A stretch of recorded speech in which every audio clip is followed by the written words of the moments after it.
샬롬, 좋은 아침입니다. 오늘도 하나님께서 우리에게 허락하시는 이 말씀을 기억하시면서 이 말씀으로 힘차게 또 하루를 시작하시고 이 하루를 살아갈 용기와 또 힘을 공급받는 은혜가 있기를 소망합니다. 자, 오늘도 좀 말씀이 많이 깁니다. 오늘은 나실인에 관련된 말씀인데요. 한번 쭉 읽어보시면 좋겠습니다. 두 페이지니까 첫 번째 페이지 멈춰놓고 보시고요. 그리고 두 번째 페이지입니다. 두 번째 페이지까지 멈춰놓고 보시면 좋을 것 같습니다. 자, 이제 다 읽으셨다 생각을 하고요. 좀 말씀을 나눠보겠습니다. 나실인, 이 나실인이라는 단어를 많이 들어보셨을 텐데요. 나실인이라는 그 의미는 구별되다 또는 분리되다 라는 그 뜻을 가지고 있는 나자르라는 단어가 있습니다. 이 나자르라는 단어에서 나온 게 바로 이 나실인이라는 말이에요. 이 나실인이라는 게 뭡니까? 다들 많이들 알고 계시겠지만 이 서원을 하는 거죠. 일정 기간 동안 하나님 앞에 서원을 하고 하나님을 향해서 자기 자신을 이 구별하는 그런 제도가 바로 이 나실인입니다. 이 나실인이 하지 말아야 할 것을 먼저 세 가지로 말씀하고 있는데요. 오늘 3절, 4절 말씀에 먼저 보시면 포도주와 독주를 멀리 해야 된다라고 말씀하죠. 뿐만 아니라 이 포도로 관련된 모든 것, 포도로 된 초나 독주, 또 포도즙, 생포도, 건포도, 또 포도나무, 소산, 시나무, 이 포도와 관련된 모든 것들에 대해서 금하고 있는 그런 내용을 보게 됩니다. 이것은 이 레위기에 보면 제사장에 대한 규례가 나오는데 그 제사장의 규례에서도 역시나 제사장이 포도주나 독주를 마시면 안 된다라고 말씀을 하고 있거든요. 근데 나시리는 그와 마찬가지로, 아니 어쩌면 그보다 더 철저하게 포도나무에서 나오는 모든 것들을 다 금해야 된다라고 말씀. 왜 그럴까요? 여기에 대해서 여러 가지 견해가 있는데 어떤 분은 이 세속적인 그 쾌락을 금하는 의미가 있다. 그러니까 이 포도주, 독주잖아요. 그러니까 이런 걸 통해서 세속과 이 분리하는, 쾌락을 멀리하게 하는 그런 의도가 있다라는 것이다라는 또 견해가 있고요. 또 어떤 분은 포도나무에서 나는 것을 먹는 것은 일상적인 생활에서 이루어지는 일인데 그것을 금한다라는 것, 즉 일상적인 것들에 대해서 절제하는 것을 의미한다라고 보는 견해도 있어요. 또 어떤 분은 이 포도가 풍요의 상징이다라고 보고 있어서 그래서 절제된 생활을 의미하는 거다. 이런 해석들이 있기도 합니다. 어떤 걸 취하시든 여러분들이 가장 적당한 걸 취하시면 좋을 것 같고요. 두 번째로는 5절 말씀입니다. 그 서원을 하고 구별하는 모든 날 동안은 삭도를 머리에 대면 안 됩니다. 쉽게 말해서 머리카락을 길게 길러야 된다라는 사실이에요. 그러면서 7절 말씀을 보시면요, 좀 연결이 되어 있죠. 그의 부모 형제 자매가 죽은 때라도 그로 말미암아 몸을 더럽히지 말 것이니 이는 자기의 몸을 구별하여 하나님께 드리는 표가 그의 머리에 있다. 자기의 몸을 구별하여 하나님께 드리는 표가 바로 머리에 있다라고 말씀을 합니다. 그래서 머리카락을 자르면 안 된다. 이런 의미겠습니다만 좀 더 구체적으로 머리를 자르면 안 되는 이유로 보는 여러 가지 견해 중에 하나는 머리를 자르고 또 머리를 가꾸는 것은 인위적인 멋을 부리는 거잖아요. 근데 그런 것을 하지 않고 그냥 자연적인 상태로 둬야 한다. 인위적인 것을 포기하고 전적으로 하나님만 의지하겠다라는 그 표시가 이런 거다라는 의미에서 이 머리에 삭도를 대면 안 된다라고 말씀하고 있다라는 그런 견해가 있습니다. 또 어떤 경우에는 이 고대인들이 그 당시에 가지고 있었던 어떤 그 인식이랄까요? 그럼 우리 머리카락을 계속 자라잖아요. 그러니까 이 자란다라는 것은 사람의 생기, 어떤 힘과 관련되어 있는 건데 이 모든 힘을 하나님께만 드린다.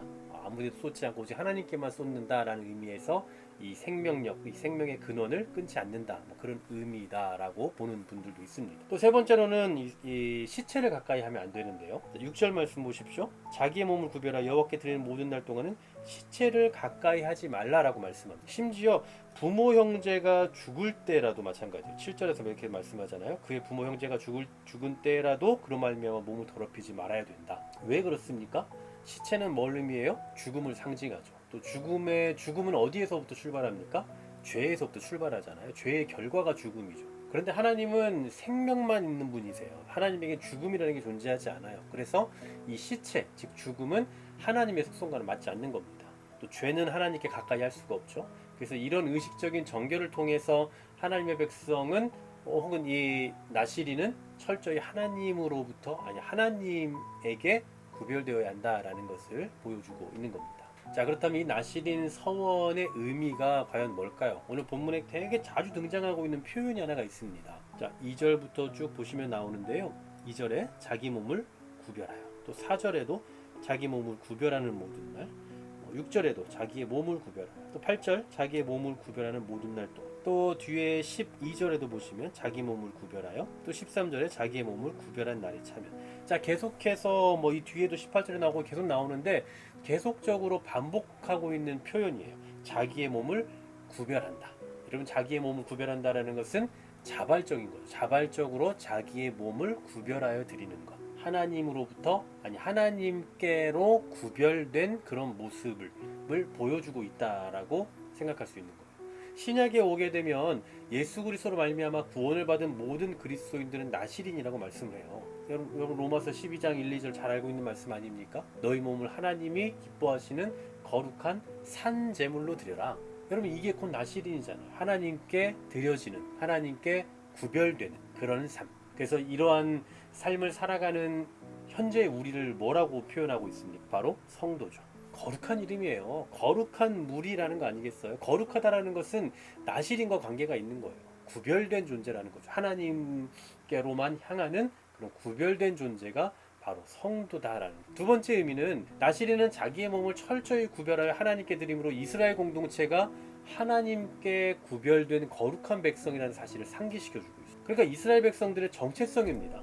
이스라엘 백성들은 그냥 일반적인 그 세상에 있는 여타 민족과 다를 바 없는 그런 민족이 아니라 하나님께로 철저히 구별되어져 있는 그런 존재임을 보여주고 있다는 거예요. 자, 결국 이 나실인의 핵심은 구별입니다. 거룩하게 구별됨. 우리는 세상에서 구별된 삶을 살아가며 거룩한 나라에 속한 백성이죠. 그래서 베드로전서 2장 9절에서는 거룩한 나라요 라고 우리를 그렇게 표현하잖아요. 왜 우리가 거룩한 나라입니까? 하나님께 구별됐기 때문이죠. 하나님께 속해 있기 때문에. 그래서 우리가 그 헌상이라고 제가 전에도 말씀드렸지만 그냥 헌금이 아니라 헌상, 하나님께 우리를 올려드리는 삶, 이게 바로 나실인의 삶인 거예요. 하루하루를 우리가 세상에 살아가지만 우리가 살아가는 그 삶의 자리에서 또 하루를 견디면서 버티면서 또 살아가지만, 그러나 우리는 세상에 드려진 자가 아니라 하나님께 드려진 자로 오늘도 살아간다라는 사실이죠. 여러분, 저와 여러분 오늘 하루도 살아가는 영역이 다 각각 다르겠지만 우리는 하나님께 드려지는 이 나실인으로서, 구별된 자로서, 분리되고 거룩하게 하나님께 드려진 자로서 오늘도 살아간다라는 거 잊지 않으셨으면 좋겠습니다. 거룩한 나라요, 그의 소유된 백성인 저와 여러분의 삶이 오늘도 하나님께서 받으시기에 참 기뻐하실 만한 그런 거룩한 구별된 나실인으로서의 그런 모습으로 살아낼 수 있기를 주의 이름으로 간절히 소망합니다. 하나님 감사합니다. 하나님께서 구약시대에 스스로 자신을 구별해 드렸던 나실인을 넘어 이 시대를 살아가는 예수 그리스도 안에 살아가는 우리 모두는 하나님께서 구별시켜 주신 거룩한 백성이라는 것 잊지 않게 하여 주시고, 오늘도 우리가 살아가는 그 삶의 자리에서 우리는 하나님께 드려진 자요, 하나님께 구별된 자라는 것, 성도로서의 삶을 살아가야 한다는 것 잊지 않게 하시고 하나님께 드려진 자로서의 삶을 살아내는 우리 모두가 되게 하여 주시옵소서. 예수 그리스도 이름으로 기도하옵나이다. 아멘.